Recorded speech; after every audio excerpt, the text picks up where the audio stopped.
que me olvidé pasárselo a los chicos en esta mañana.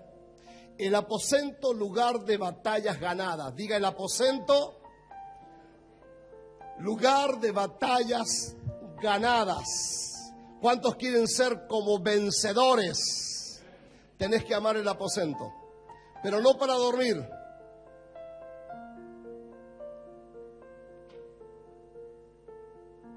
Reyes, primer libro de Reyes, capítulo 17, dice en el verso 17, y esto no es para que le juegue a la quiniela, 17 del primer libro de Reyes, es una historia muy pero muy conocida, muy conocida. Yo creo que si ya tiene un minuto como cristiano ya esta historia la conoce. De conocida que es. Dice así: después de estas cosas aconteció que cayó enfermo el hijo del ama de la casa, y la enfermedad fue tan grave que no quedó en él aliento. Y ella dijo a Elías: ¿qué tengo yo contigo, varón de Dios? ¿Has venido a mí para traer a memoria mis pecados y para hacer morir a mi hijo? Fíjese hasta dónde llega a veces la mente del ser humano. Diga conmigo: Dios es vida, no muerte. Dígalo de vuelta: Dios es vida, no es muerte. Entonces la mujer, en medio de la crisis, en medio de la dificultad, es como que empezó medio a cuestionar la acción de Dios. Dice: ¿qué tengo yo contigo, varón de Dios? ¿Has venido a mí para traer a memoria mis pecados y para hacer morir a mi hijo? El verso 19 dice: y él le dijo: dame acá tu hijo. Entonces él lo tomó de su regazo y lo llevó al aposento donde él estaba. Diga, lugar que él conocía. No solamente porque él dormía en ese lugar, sino porque era el lugar donde tenía intimidad con Dios a través de su clamor. Por eso decía recién que no solamente tenemos que ir al aposento a dormir, sino que tiene que ser el lugar, es el lugar físico, por así decir, donde usted como hombre de Dios y mujer de Dios tiene que doblar sus rodillas todos los días delante de la presencia del gran yo soy. Por eso el lugar de este hombre llamado Elías era el aposento. Él estaba allí como un invitado y era el lugar donde él se presentaba todos los días a orar y a clamar delante de la presencia de Dios. Por eso que cuando la mujer le dice y toma él su niño, o el niño de la mujer, lo primero que hace es ir al aposento. Diga conmigo: lo primero que hace es ir al aposento. Dígalo de vuelta: lo primero que hace es ir al aposento. Dígalo de vuelta. Dígalo de vuelta. Ahora convénzase que lo primero que tenemos que hacer en medio de la crisis, en medio de la necesidad, en medio del dolor, en medio de cualquier situación que nos esté apremiando, es ir al lugar de intimidad con Dios. Por eso Elías lo primero que hace es arrebatándoselo, dice, del regazo. Y Elías lo lleva al cuarto de arriba donde estaba alojado y lo acostó en su propia cama. Seguimos leyendo. Dice: y clamando a Dios, dijo: Jehová Dios mío, aún a la viuda en cuya casa estoy hospedado, has afligido haciéndole morir a su hijo. Y él se tendió sobre el niño 3 veces y clamó a Dios. Y Dios le dijo: te ruego que hagas volver el alma de este niño a él. Y Jehová oyó la voz de Elías. Diga conmigo: y Jehová oyó la voz de Elías. Dígalo de vuelta. Dígalo de vuelta. Ahora convénzase de que Dios oye la oración de sus hijos. Dios oye el clamor de sus hijos. Dios nunca pasa por alto el clamor de sus hijos. Elías oró y Dios lo escuchó. Aleluya. Dice que Elías oró y Jehová oyó la voz de Elías y el alma del niño volvió a él y revivió. Tomando luego Elías al niño, lo trajo del aposento a la casa y lo dio a su madre y le dijo, Elías, mira. Y le dijo Elías, mira, tu hijo vive. Entonces la mujer le dijo a Elías, ahora conozco que tú eres varón de Dios y que la palabra de Jehová es verdad en tu boca. Diga conmigo, aposento, lugar de batallas ganadas. Dígalo de vuelta. El aposento es el lugar de batallas ganadas. ¿Cuántos golpes estaba recibiendo esta mujer? ¿Cuántos golpes le estaba dando la vida a esta mujer? Primero, su esposo había muerto. Segundo, se produce un gran hambre en la tierra, en la ciudad donde ellos estaban, por lo cual también ella estaba siendo afectada por ese hambre. Y lo tercero que acontece es que su hijo muere. Una tras otra le estaban aconteciendo a esta mujer. No alcanzaba a reponerse de una, no alcanzaba a reponerse tal vez del dolor que le puede haber causado la muerte de su esposo. Quisiera creer que sí. Acongojada, diciendo, bueno, he quedado sola, estoy viuda, mi esposo ha muerto, la persona que yo amaba, el padre de mi hijo ha muerto, y reponiéndose de eso dice que viene un hambre que también estaba afectando su vida, porque una crisis no solamente afecta a algunos y a otros no, sino que a todos de una u otra manera les afecta. Y estaba saliendo de eso porque Dios había hecho el milagro de la multiplicación de la harina, ¿se acuerdan? Véalo unos versículos más anteriores. No se alcanzaba a reponer de esa situación y aparece esta nueva situación, un golpe certero del enemigo sobre la vida de esta mujer, como para decirle, zafaste de una, zafaste de otra, pero de esta no vas a zafar. Su hijo muere. Por eso decía recién, no alcanzaba a reponerse de una situación que le acontecía a otra más. Imaginemos el cuadro de esta mujer.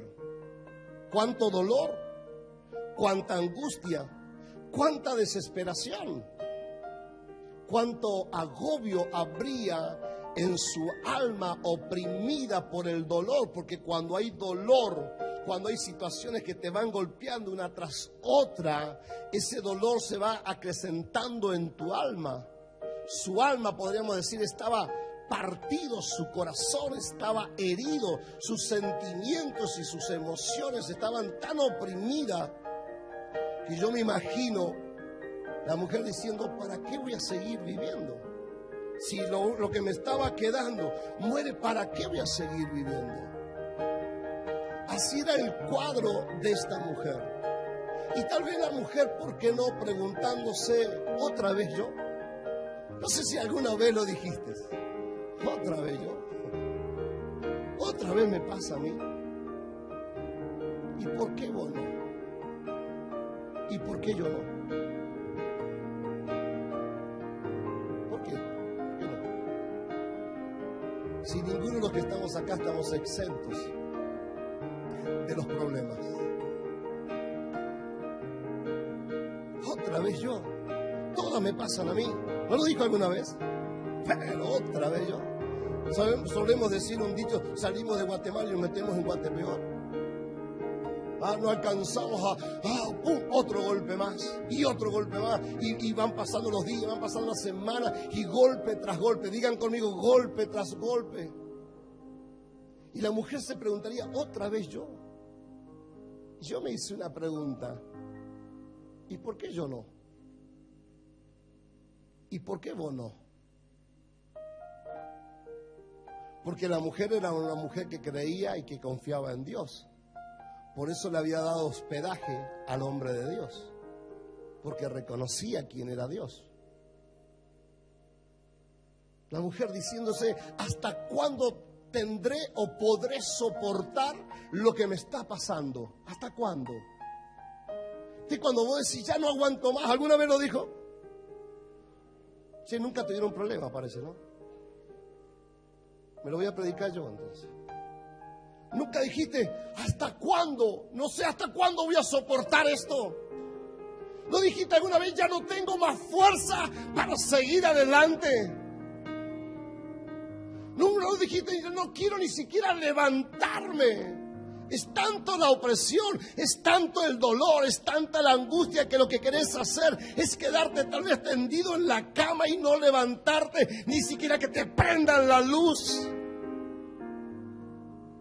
Porque cuando hay situaciones, cuando hay dolor, cuando hay angustia,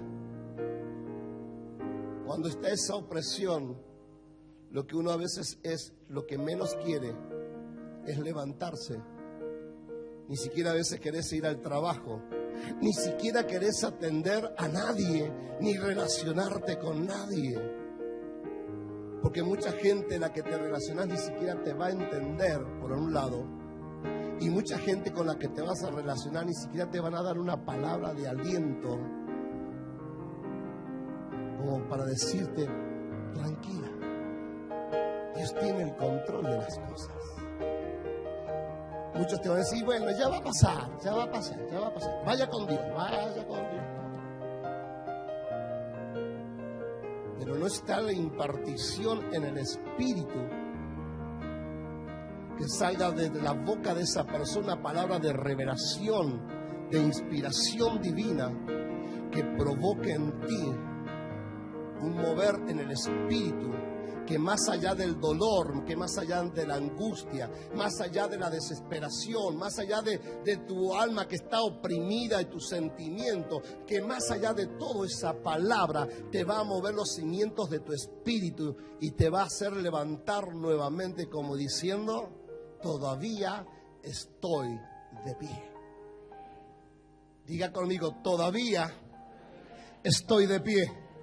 Dígalo de vuelta. Dígalo de vuelta, todavía estoy de pie. ¿Y sabes qué te digo en esta mañana? ¿Sabes qué te quiero decir de parte del Señor esta mañana? Que Dios está trabajando a tu favor. Por eso todavía estás de pie. Todavía. Y de repente todo lo que venía viviendo, una doble crisis le pasa a esta mujer. El hambre, y termina del hambre donde sale el milagro, y aparece el segundo golpe certero en pocos días, en pocos momentos, como es la pérdida o la muerte de su hijo. Dos golpes certeros del enemigo en la vida de esta mujer, que a pesar de conocer a Dios, por eso digo, y siempre te lo voy a decir, nunca me vas a escuchar que salga de mi boca, no, vení a la iglesia y los problemas se te van a terminar. Eso es una mentira del diablo. Esta mujer conocía a Dios, por eso le había dado el hospedaje al profeta de Dios. Y a pesar de conocer a Dios, la crisis lo seguía golpeando, la crisis seguía provocando en ella dolor, tristeza, todo lo que estuvimos hablando recién, desazón, incertidumbre. Seguía todavía el sistema, porque mientras estemos en este mundo, el enemigo va a tratar de desequilibrarte, va a tratar de sacarte del propósito, se va a levantar siempre para que tú no avances, para que tú no te establezcas, para robarte el propósito, para desanimarte, para hacer que tu familia aún se destruya o se divida. Por eso el libro de Juan capítulo 16 verso 33 dice, en el mundo tendréis aflicción, pero confiad, yo he vencido. Me imagino a esta palabra revelándose cientos de años antes que Jesús la dijera. Esta palabra revelándose en el espíritu de esta mujer, diciendo: yo en este mundo estoy teniendo aflicción, pero sigo confiando de que soy una vencedora, porque Dios me va a dar la victoria. Aleluya. Y esta mujer diciéndose para sí mismo: ninguna circunstancia me vencerá. Levanta tu mano derecha y proclámalo y dile en esta mañana: ninguna circunstancia me vencerá. Decido de vuelta: ninguna circunstancia. Anímate, créelo, créelo. Porque Jesús decía: en el mundo tendréis aflicción, pero confiar, confiar. ¿Dónde pasa la cuestión? Por confiar. ¿Qué pasó con la mujer cuando se encuentra con esta crisis? Confió en Dios, y justamente no era casualidad que en ese momento preciso estaba un hombre de Dios ahí en esa casa. Ella confió en Dios, y por confiar en Dios sabía que así como Dios le había provisto, como Dios ya había hecho un milagro sobrenatural de multiplicación, Dios podía volver a hacer un milagro, porque la mano de Dios no se ha cortado ni su gracia se ha acabado. Él sigue siendo el Rey, Él sigue teniendo poder, Él sigue haciendo milagros, su gloria se sigue manifestando siempre y cuando haya legalidad. Y en esta mañana Dios te dice: confía, yo ya he vencido, mi victoria es tu victoria y ninguna circunstancia te vencerá, porque somos más que vencedores por medio de aquel que nos ha amado. ¡Aleluya! ¡Gloria a Dios! Si esta mujer estaba en un punto límite, como esos puntos límites que tal vez en algún momento has estado, o en ese punto límite que tal vez en esta mañana, o cuando se estás viendo la afirmación, o tal vez alguien que nos está escuchando en esta mañana por radio,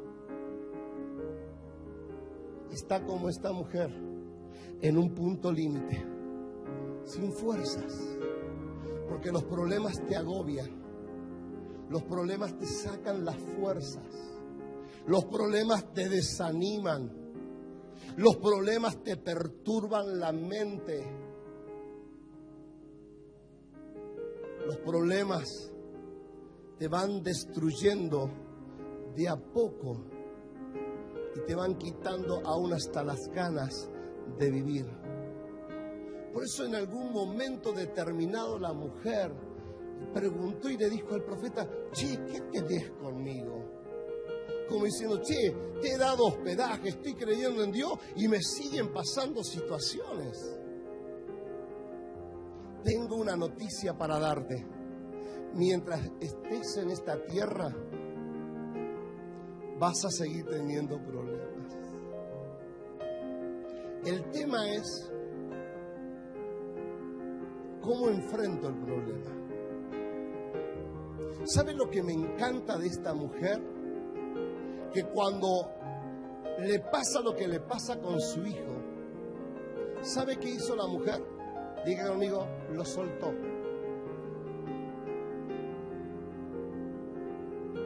¿Sabe cuál es el problema de la mayoría de la gente cristiana evangélica? Le cuesta soltar el problema.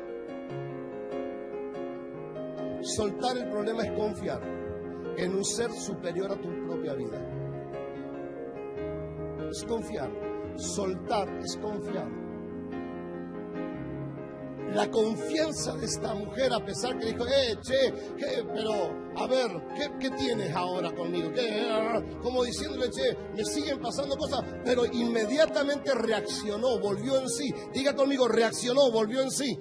Diga conmigo: reaccionó, volvió en sí. Dígalo de vuelta: reaccionó, volvió en sí. Mirando al que está a tu lado y decirle: reaccionó, volvió en sí.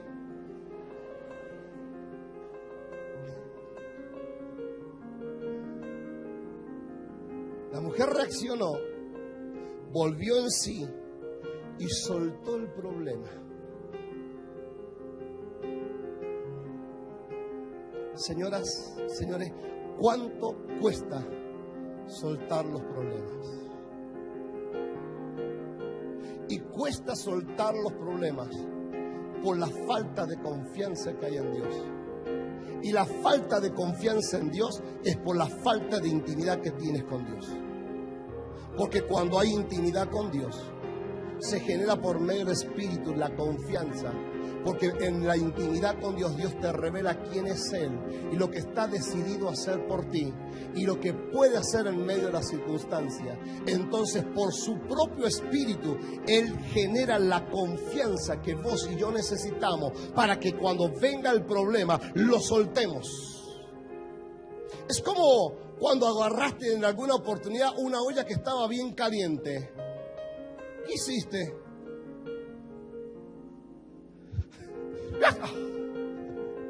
¿O no? O dijo, no, yo sigo la olla. Y dejaste la olla y las manos pues estaban pegadas ahí. Y saliste así, te volviste. Claro, es que muchos hacen así. Al no soltar el problema, se vuelven con el problema.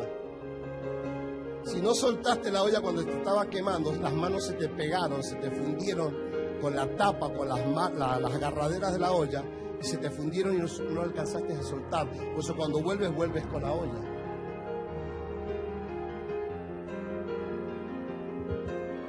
Porque cuando hay un problema que quema, la olla está quemando, hey, lo soltás.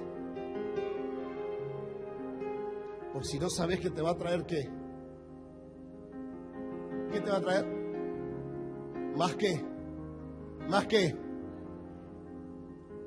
La pregunta es, ¿por qué no soltás el problema? Porque si no soltás el problema rápido, te va a traer más problemas. Usted lo dijo, no lo dije yo. Está registrado en todas las cámaras. Diga conmigo, si yo no suelto el problema, me va a traer más problemas. Si yo no suelto la olla caliente, me va a traer más problemas. Si vos no aprendés a soltar el problema, te va a traer más problemas. Y para soltar el problema con prontitud, tiene que haber confianza. Y la confianza se genera a través de la intimidad. ¿Cómo está tu intimidad con Dios? Fíjese que el profeta, cuando agarra al hijo de esta mujer, hace lo correcto. Hace lo correcto. Hace lo correcto. Fue al aposento. Fue al lugar donde sabía que Dios, por así decir, el lugar físico, sabía que Dios estaba allí. ¿Podría haberlo hecho delante de la mujer? Sí, ¿por qué no? Pero el profeta sabía que en ese lugar era el lugar de la intimidad con él. Y él sabía que Dios iba a hacer algo, porque, a ver, ¿quién era Elías?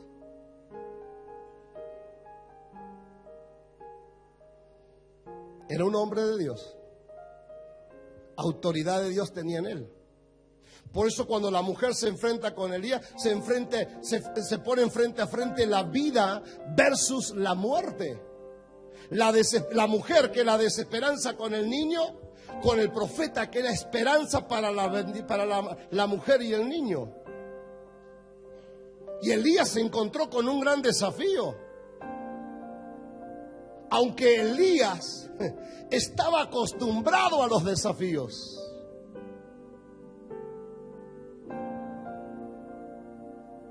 Por ejemplo, Elías cuando hace descender lluvia por medio del clamor.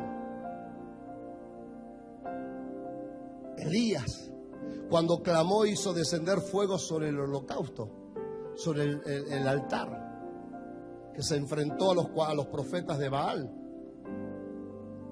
Elías orando a Dios y multiplicando la harina. Allí, también cerquita donde estaba la mujer esta. Elías, que clamándole a Dios y con la autoridad de Dios, cuando lo querían ir a matar, Dice que era tan fuerte la autoridad de Dios y el poder de Dios guardando y protegiendo su vida, que todos aquellos que querían llegar a arrestarlo o a meterlo preso, dice que todos los que iban allá eran consumidos por fuego. Ahora, ¿qué generaba todo esto en la vida de Elías? Diga conmigo, la intimidad con Dios. No es que Elías Elías era un hombre, como dice la Escritura, aún sujeto a pasiones a usted y a mí, igualitos, de carne y hueso.